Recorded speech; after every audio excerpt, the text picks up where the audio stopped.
तो हेलो मेरे प्यारे बच्चों, अगर आप सभी को ऐसा लगता है कि अनसीन पैसे सॉल्व करना एक बहुत बड़ा झंझट है, यानी कि हम पूरा पेपर तो सॉल्व कर लेंगे लेकिन अनसीन पैसेज को हम नहीं सॉल्व कर पाते, then why are you here when your Komal ma'am is here. चलो कुछ ऐसे तरीके बताते हैं जिनको जानने पर पैसेज को सॉल्व करने की पूरी झंझट तुम्हारा एकदम जड़ से खत्म हो जाएगा। क्योंकि मैं जानती हूँ बेटा, कुछ बच्चों को ऐसा लगता है कि मैम हम ना पूरा पेपर सॉल्व कर लेंगे, लेकिन मात्र वो अनसीन पैसेज। अब देखो, पैसेज आपके एग्जाम में दो तरीके के आ सकते हैं। पहली बात बेटा कि या तो वो अनसीन पैसेज हो सकता है, और दूसरा कि जैसे टेंथ में है आपके बुक में से निकाल करके ही आपको किसी चैप्टर का पैसेज दे देगा, और कुछ बच्चे तो उसे भी सॉल्व नहीं कर पाते। तो देखो, चाहे तुम कैटेगरी 1 में हो, अनसीन पैसेज को नहीं सॉल्व कर पाते,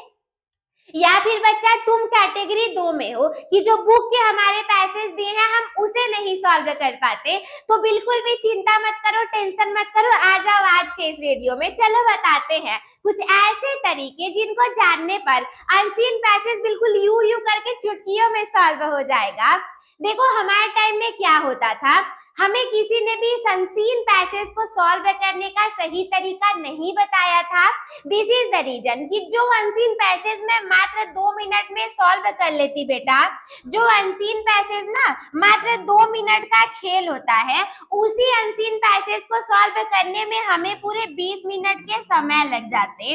और बेटा, जब हम 20 मिनट समय केवल केवल और केवल अनसीन पैसेज में दे देते, तो बाकी का जो हमारा पेपर होता है ना, लास्ट वाले पोर्शन का, उसमें थोड़ी सी टाइम की कमी आ जाती है, और फिर वो लॉन्ग वाला जो आंसर लिखना होगा एकदम बड़ा सा 1 पेज का, वो ना बेटा 1 पेज का न लिखा करके केवल 6 से 7 लाइन यानी कि आधे पेज लिख करके हम रह जाते हैं।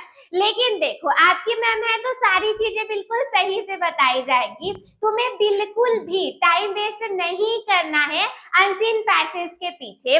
सो first of all, before we start that reading about unseen passage, we need to know that what is an unseen passage। तो मेरे बेटा देखो, what is an unseen passage, जैसे कि बच्चा अगर 11th-12th में होगे तो सारी चीजें ठीक है, बट अगर आपका अनसीन पैसेज 9th और 10th के लिए होगा तो कुछ बच्चों को नहीं पता होगा कि मैम अनसीन पैसेज होता क्या है।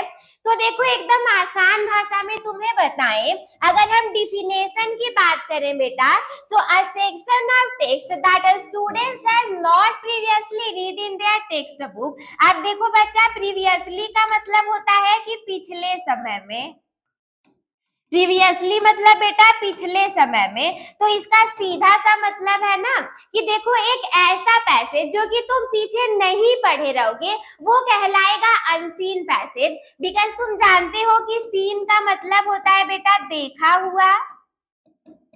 अब मान लो कोई पैसेज है, उसको कहा जाए सीन पैसेज, ठीक है, तो वो हो जाता है हमारा देखा हुआ पैसेज। जैसे कि बच्चा क्लास 10th में होगे तो तुम्हारे में जो पैसेज आएगा वो बुक के किसी चैप्टर से आएगा, और मान लो वो बुक के चैप्टर से है, इसका मतलब ये है कि वो हमारा सीन पैसेज है, क्योंकि वो हमने पहले ही अपने टेक्स्ट बुक में रीड कर लिया था। लेकिन बेटा, जब हम बात करेंगे अनसीन पैसेज की, तो अनसीन पैसेज का मतलब है बेटा कि न दिखा हुआ, ठीक है। इसका मतलब कि पहले तुम इसे नहीं पढ़े रहोगे, और दिक्कत यही पर आ जाती है कि मैम पहले तो कभी पढ़े नहीं रहते, पता नहीं कहां कहां से अनसीन पैसेज दे देता है और हम उसे सॉल्व नहीं कर पाते। तो मत चिंता करो, देखो इसका ऑब्जेक्टिव क्या होता है कि to access the students comparison skill and linguistic proficiency. अब देखो, लैंग्विस्टिक प्रोफिशिएंसी का मतलब होता है भाषाई दक्षता। हिंदी में बात करें बेटा तो इसका मतलब है भाषाई दक्षता। और दरअसल देखो, एक सच्चाई बताएं, कुछ वर्ड ऐसे होते हैं ना जिनकी की हिंदी ही इतनी ज्यादा हार्ड होगी कि तुम नहीं समझ पाओगे, और उन वर्ड को हम बिल्कुल बेस फॉर्म में यानी कि इंग्लिश में ही पढ़ना ज्यादा प्रेफर करते हैं। एग्जाम में जो तुम्हारे अनसीन पैसेज आते हैं उसका सीधा सा मतलब ये होता है कि बच्चे के अंदर भाषा की कितनी दक्षता है, वो कितने चीजों को सही से समझ पा रहा है, केवल यही उद्देश्य होता है और इसीलिए तुम्हें अनसीन पैसेज दिए जाते हैं। सिग्निफिकेंस की बात करें बेटा तो सिग्निफिकेंस का मतलब होता है महत्व। अब बताओ अनसीन पैसेज का महत्व क्या है? It fosters the ability to think and understand rather than merely memorizing। देखो merely का मतलब होता है केवल, ठीक है बच्चा। तो इसका मतलब है कि अनसीन पैसेज का महत्व कुछ इस तरीके से है कि अगर अनसीन पैसेज तुम्हारे सामने मिलेगा जो कि तुम पीछे कभी भी नहीं पढ़े रहोगे, तो सीधा सा मतलब है कि तुम्हारे सोचने समझने की क्षमता बढ़ जाएगी।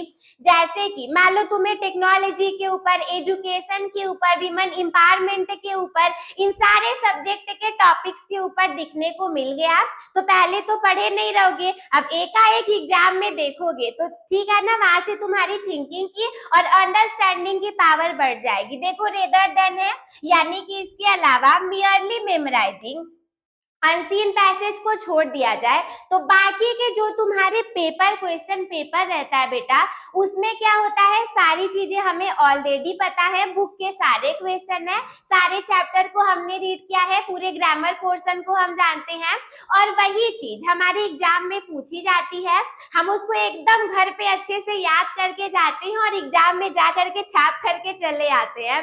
लेकिन अनसीन पैसेज में तुम ऐसा कुछ भी नहीं कर सकते। तो मेन बात ये था कि अनसीन पैसेज के बारे में समझ गए। अब चलो हम इसे बात करते हैं की पॉइंट फॉर सॉल्विंग, यानी कि बेटा जो अनसीन पैसेज आएगा जिससे कि तुम्हें बहुत ज्यादा डर लगता है कि मैम हम पूरा पेपर सॉल्व कर ले बट मैम अनसीन पैसेज बिल्कुल नहीं सॉल्व कर पाते, तो देखो इसके लिए भी कुछ की पॉइंट होते हैं जिनकी मदद से तुम बिल्कुल आराम से अनसीन पैसेज को सॉल्व कर दोगे। सबसे पहला देखो टाइम सेविंग। अब ये कैसे होगा, यानी कि समय को बचा करके करना। So read through the question once before reading the passage. अब देखो एकदम ध्यान से समझना ना, तुम्हारे अंदर जितना भी चिंता, दुख, दर्द, तकलीफ होगा सब निकाल करके सुनो और समझो। एक बार समझ लोगे पूरे साल के लिए बेटा हो जाएगा। इसका मतलब ये है, एकदम सीक्रेट बात है, देखो यहाँ ऐसे करके लिख लो, ये क्या है, ये अनसीन पैसेज सॉल्व करने का बेटा सीक्रेट है। इसका मतलब ये है कि रीड क्वेश्चन, इसका मतलब है बेटा रीड क्वेश्चन बिफोर। इसका मतलब है ना कि हमें पहले अनसीन पैसेज को नहीं पढ़ना होता, अनसीन पैसेज के नीचे जो क्वेश्चन दिए होते हैं सबसे पहले हमें उस क्वेश्चन को पढ़ना चाहिए और जब आप उस क्वेश्चन को पढ़ लेंगे बेटा तो 90% नहीं, 92% नहीं, 95% से 98% चांस है बेटा कि तुम्हारा जो सबसे पहला क्वेश्चन होगा अनसीन पैसेज का, वो जो आपका पैराग्राफ होगा ना उसके पहले से लेकर के तीसरे लाइन के बीच में रहता है। जैसे कि देखो अभी तो इसको समझ जाओगे तो मैं तुम्हें एग्जाम्पल दे करके समझाऊंगी तो बिल्कुल बेटर तरीके से क्लियर हो पाएगा। मेन आइडिया की बात करें so the title is almost always embedded within the first और last few lines of the passage. अभी देखो समटाइम्स ऐसा हो जाता है कि हमारा जो पैसेज होता है ना उसमें हमसे उस पैसेज का टाइटल पूछा जाता है। जैसे कि मान लो ट्रीज के ऊपर हमें मिल गया पैसेज और हमें क्वेश्चन में मिल जाएगा कि ऊपर दिए गए पैराग्राफ का अपने अकॉर्डिंग एक अच्छा सा टाइटल दीजिए, तो देखो बिल्कुल 100% चांस है almost always embedded within the first और लास्ट फ्यू लाइन। याद रखना जो भी पैसेज का टाइटल होगा बेटा वो हमेशा से ही जो तुम्हारा पैराग्राफ होगा ना उसके या तो पहले लाइन में या तो लास्ट लाइन में होगा, ठीक है, या तो बेटा पहले लाइन में या फिर लास्ट लाइन में होगा। जैसे अगर मान लो तुम्हें ट्रीज के ऊपर अनसीन पैसेज मिला तो सबसे पहला लाइन तुम्हें पैसेज का क्या मिल सकता है, कुछ इसी तरीके से मिलेगा कि trees plays a very important role in our life और trees play a very crucial role in our life और trees plays very critical role in our life और trees are our best friends. तो कुछ इसी तरीके से मिलेगा। तो देखो इसमें एक बात ध्यान देना, पहले ही तुम्हें वर्ड मिल गया कि ट्रीज, यानी कि पूरा जो पैसेज है वो ट्रीज पर आधारित रहने वाला है। अब अगर तुम्हें इस पैसेज का टाइटल देना होगा तो एकदम आराम से लिख सकते हो कि trees are our best friend, या फिर द इम्पोर्टेंस ऑफ ट्रीज, या फिर केवल ट्रीज हेडिंग दे दो। तो समझ गए कि जब भी कभी टाइटल की बात आएगी तो वो हमारे पैसेज के या तो पहले लाइन में होगा या फिर आखिरी लाइन में मिलने वाला है।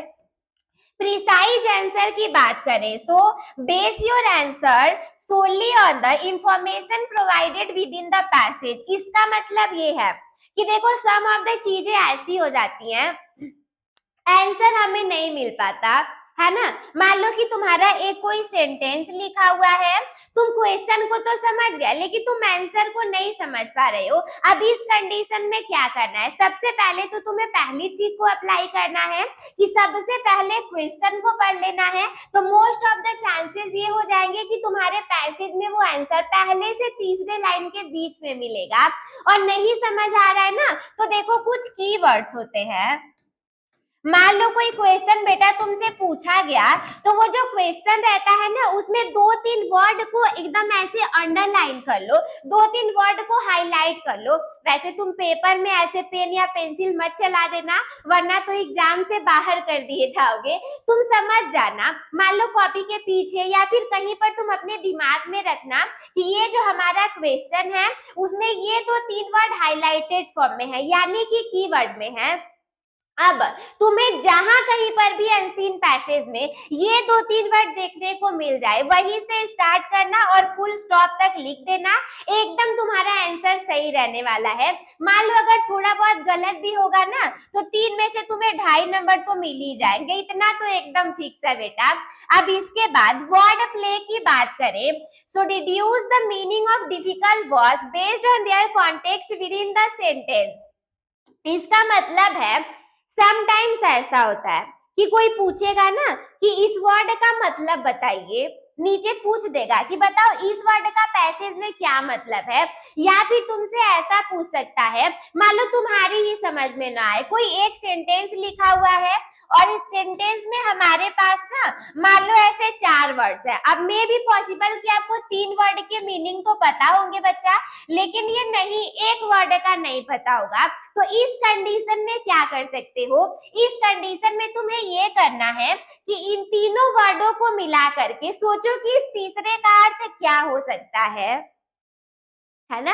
ऐसा कर सकते हो ना। मान लो तुम्हें कि ये तीनों पता है लेकिन ये एक नहीं पता है, तो तुम सोच सकते हो कि यार इसका मतलब तो ये निकल रहा है, इसका मतलब शायद इसका मुझे पता तो नहीं है लेकिन मे बी ये मीनिंग हो सकता है। तो इस तरीके से किया जाता है और वो सही भी निकलता है। मोस्ट ऑफ द 90% चांस है बच्चा कि वो सही निकलेगा।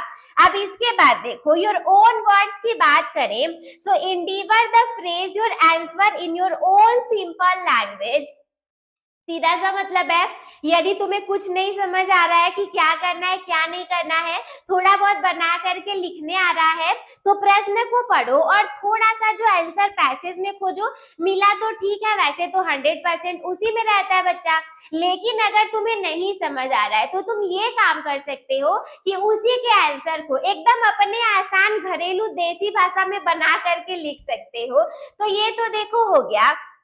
अब मान लो समझाने को तो मैम ने बेटा आपको सब समझा दिया, लेकिन अब यदि मैं तुम्हें एक प्रैक्टिस पैसेज करवा दूं, यानी कि एक ऐसा पैसेज सॉल्व करवा दूं जिसमें मैंने तुम्हें जितनी चीजें बताई हैं वो सारी समझा दूं, तो अच्छा हो जाएगा ना। चलो स्टार्ट करते हैं। फर्स्ट ऑफ ऑल देखो, education is not merely about acquiring bookish knowledge, rather it is a powerful medium for character building।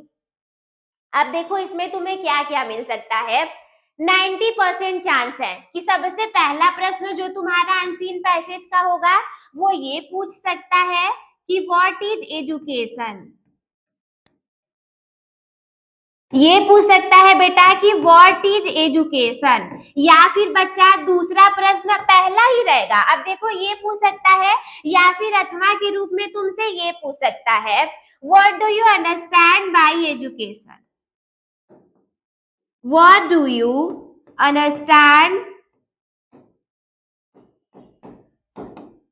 By education. या फिर बेटा तीसरा तुमसे क्या पूछ सकता है कि what is the meaning of education, है ना? क्या पूछ सकता है बच्चा? What is the meaning of, या फिर मान लो ऐसे भी पूछ दिया कि what is the meaning of the word education. ठीक है, मान लो तुमसे बेटा ये पूछ दिया है ना, ठीक है।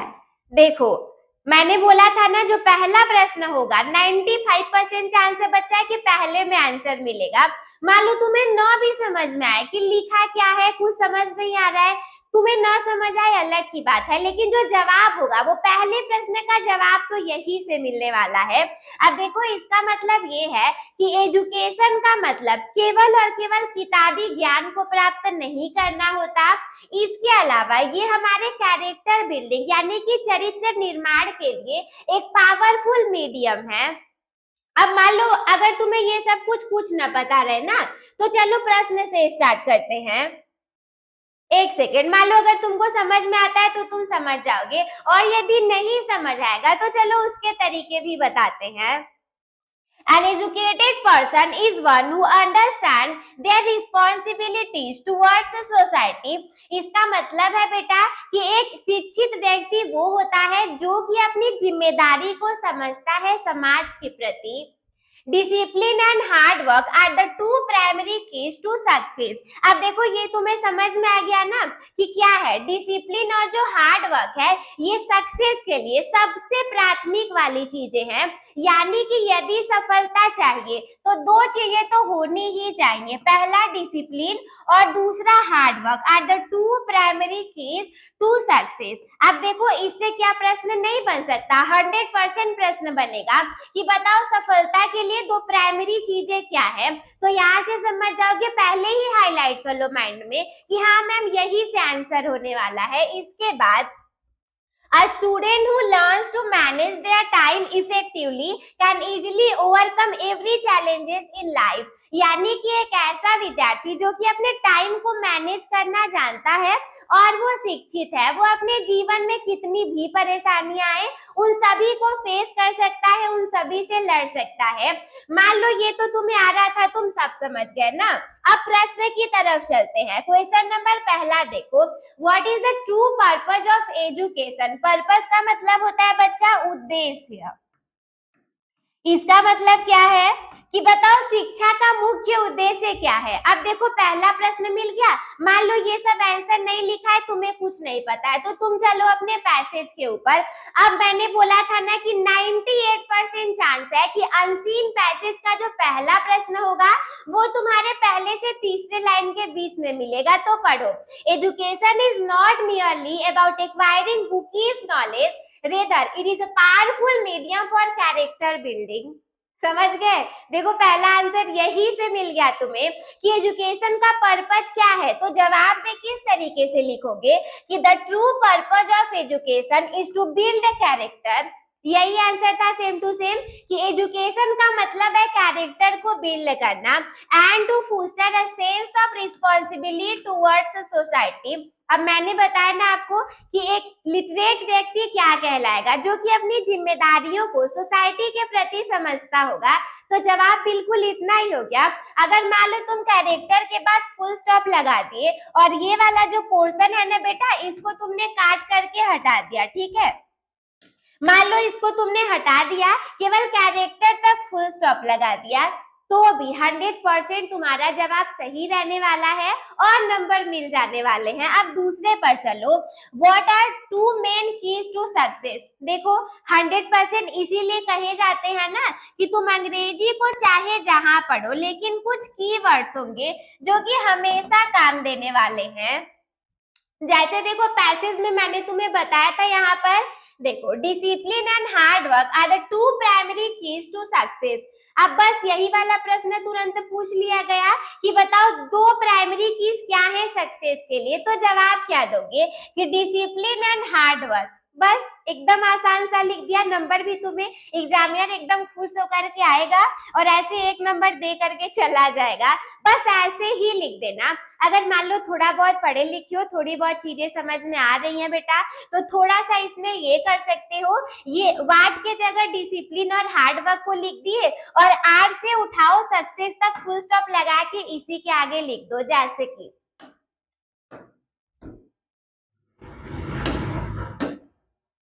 जैसे देखो, व्हाट के जगह तुम्हें डिसिप्लिन और हार्ड वर्क को लिखना है, तो यहाँ पे इसके आंसर में बच्चा ऐसे लिख देना,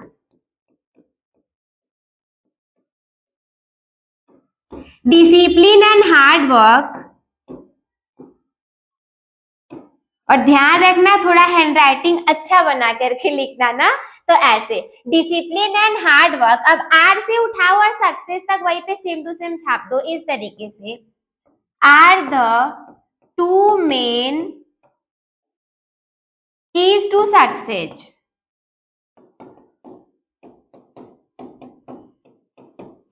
अब मान लो इतना आ रहा है तो ठीक है, न आए तो चिंता ना करो, केवल हार्ड वर्क डिसिप्लिन को लिख दो, वो भी एकदम सही रहने वाला है। अब चलो तीसरा प्रश्न, which student overcome challenges with ease, यानी कि बताओ ईज ये जो है ना बेटा, ये शॉर्ट फॉर्म है इजी का।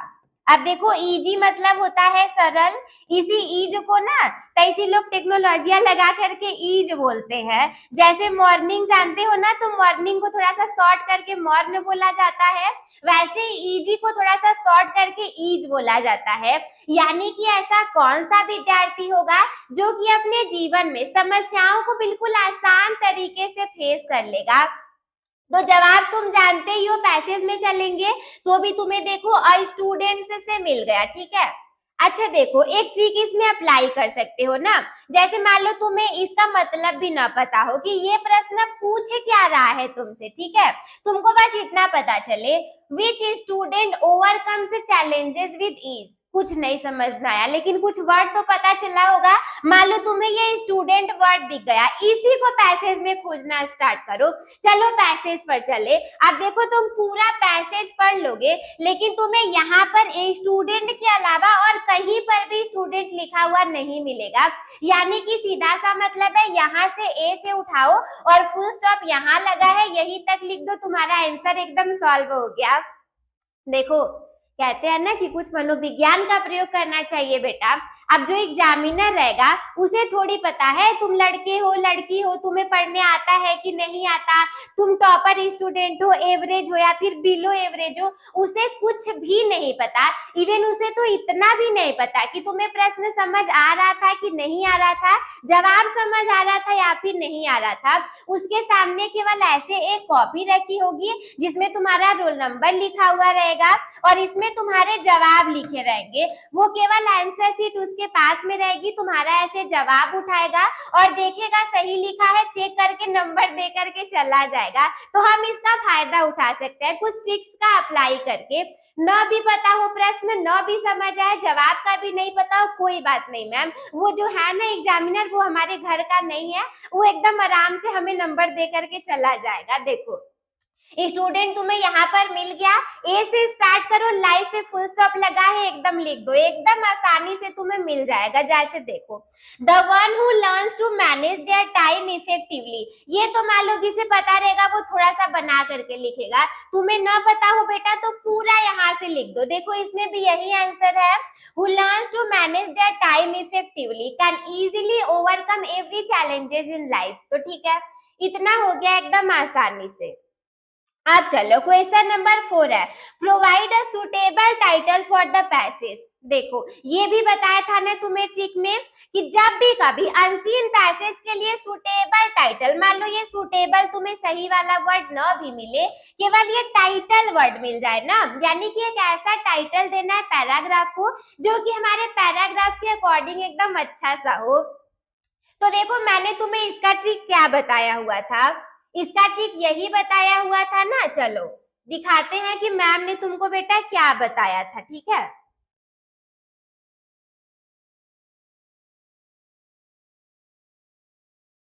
देखो यहाँ पे तुम्हें मिल गया, मेन आइडिया में द टाइटल इज ऑलमोस्ट, देखो क्या है यहाँ पर, the title is almost always impact within the first और last few lines of the passage, यानी कि जो टाइटल रहेगा वो स्टार्टिंग के पहले या फिर लास्ट लाइन में मिल जाने वाला है। तो चलो खोजना स्टार्ट करते हैं हम लोग इसको कि पैसेज के कहाँ पर मिलने वाला है। अब देखो, मान लो तुम्हें कुछ नहीं पता, पहले सेंटेंस को तुम उठा लिए बच्चा, पहले को उठा लिए ना। देखो क्या है, education is not merely about acquiring bookies knowledge, rather it is a powerful medium for character building. पहला लाइन समझ आ गया? मान लो कुछ न समझ में आया हो, पहला वर्ड तो समझ में आया होगा, पहला ही वर्ड एजुकेशन है, कुछ भी नहीं समझ में आ रहा है, एकदम आराम से टाइटल दे दो एजुकेशन, ठीक है, एकदम सही माना जाएगा। यदि मान लो एजुकेशन के साथ में थोड़ा बहुत और समझ में आ रहा है तो एजुकेशन एंड डिसिप्लिन कर सकते हो, एकदम आसानी से हो जाएगा। अब इसके बाद चलो सबसे लास्ट में देखो, ट्रिक जो है ना अनसीन पैसेज पर बेटा, वो तुम 95% अप्लाई कर सकते हो, लेकिन 5% नहीं कर पाओगे। क्यों नहीं कर पाओगे? क्योंकि मान लो जो हमारा ग्रामर पोर्शन होता है, जो हमारा बच्चा ग्रामर पोर्शन होता है ना, इसमें कुछ चीजें ऐसी आ जाती हैं जिसमें तुम ट्रिक नहीं अप्लाई कर पाओगे। जैसे कि मान लो तुम्हें यहाँ पर एंटोनिम्स पूछ दिया, एंटोनिम्स का मतलब है विलोम वाले शब्द पूछ दिए, तो ये विलोम तुम्हें उसमें नहीं मिलने वाला। थोड़े बहुत चांसेस हैं, केवल 20% चांस होता है, वो भी यदि तुम्हें समझ आता होगा तब ना तुम खोज पाओगे, यदि ना समझ में आता हो तो इसके लिए पढ़ाई करनी पड़ती है। तो कोई भी जो कहते हैं ना पैसेज का झंझट खत्म, ये ट्रिक खत्म, ट्रिक से ला दो, ये कर लो वो कर लो, तो इन सारी चीजों को हटाना चाहते हो तो सबसे बेहतर तरीका ये है कि एकदम शांति से चुप मार के पढ़ाई कर लो। ये सब ट्रिक व्रिक बहुत ज्यादा जगह नहीं काम आने वाले। अब मान लो एंटोनिम की बात हुई तो सक्सेस का जानते ही हो फेलियर होता है, एजुकेटेड का अनएजुकेटेड, तो बहुत इजी है। थोड़े बहुत मान लो बनाने के ट्रिक्स भी होते हैं, जैसे एजुकेटेड के आगे हम अन लगा दिए तो वो उसका एंटोनिम बन गया।